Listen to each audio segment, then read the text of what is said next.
C'est votre vie? Oui, le rendez-vous de première édition qui parle de votre quotidien. Ce matin, nous allons parler du froid. Comment protéger sa maison? Il arrive le froid, Christophe Persson l'évoquait. On a peut-être des solutions à vous proposer. Effectivement, on va en parler dans quelques instants avec notre invitée Florence Clément. Bonjour, de l'Agence de l'environnement et de la maîtrise de l'énergie. Savez-vous que l'on peut isoler les combles de la maison pour 1 € et bénéficier par ailleurs d'aide de l'État? Justine Fontaine. Pour faire des économies d'énergie, Patrick a décidé de refaire l'isolation de ses combles. Il espère gagner quelques degrés de chaleur dans sa maison. Comme il s'agit d'une vieille maison et l'isolation des combles existantes au départ était un petit peu légère, je me suis dit que c'était l'occasion. Patrick bénéficie du pacte énergie-solidarité qui permet aux ménages modestes d'isoler les combles pour 1 €. L'opération est simple. En 1 heure, les techniciens déposent une simple couche de 30 cm de laine de verre. La chaleur monte, donc isoler les combles, c'est le premier point à traiter dans une maison. Une bonne isolation de combles permet d'économiser jusqu'à 25% de l'énergie consommée dans une maison.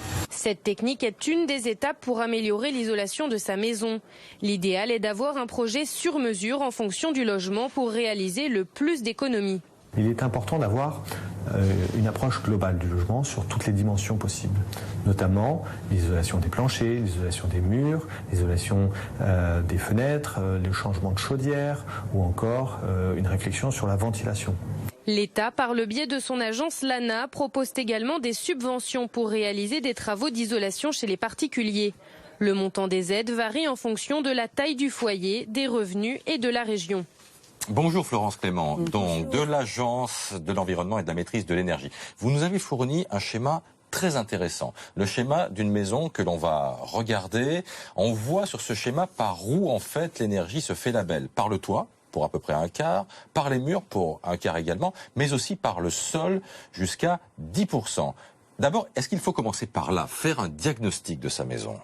Alors c'est en effet toujours ce qu'il y a de plus important à faire, parce qu'on vit dans une maison, on a toujours l'impression qu'on connaît bien sa maison. En fait, pas toujours.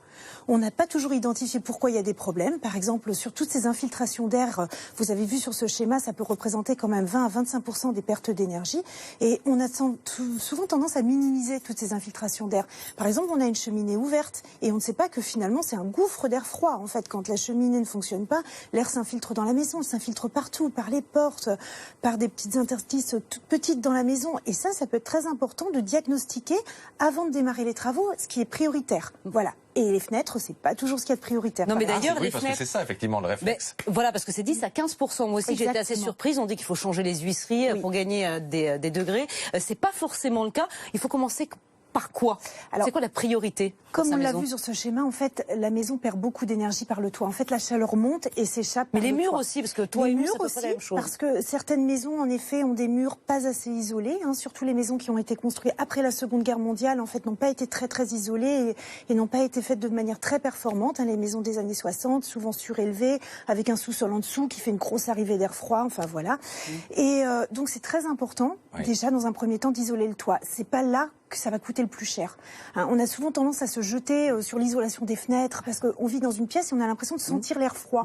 Donc on se dit c'est les fenêtres qui sont le poste le plus important à changer et en fait c'est souvent le toit. D'un mot Florence, il y a des aides pour ça? Alors il y a des aides pour tous les travaux d'isolation dans la maison. Vous avez des aides pour le toit, pour les fenêtres, pour les murs, même pour l'installation d'un système de chauffage performant, comme des chaudières à haute performance, l'installation d'un poêle à bois. Enfin, si vous voulez que votre maison devienne confortable et soit beaucoup moins consommatrice d'énergie, en fait, vous êtes assez aidé. Voilà, il est encore temps, même si les températures très basses sont d'ores et déjà de retour sur la France, puisque Christophe Persson nous disait tout à l'heure qu'il ferait des températures dignes d'un mois de décembre à partir de ce week-end. Voilà. Merci d'être venu nous voir ce matin.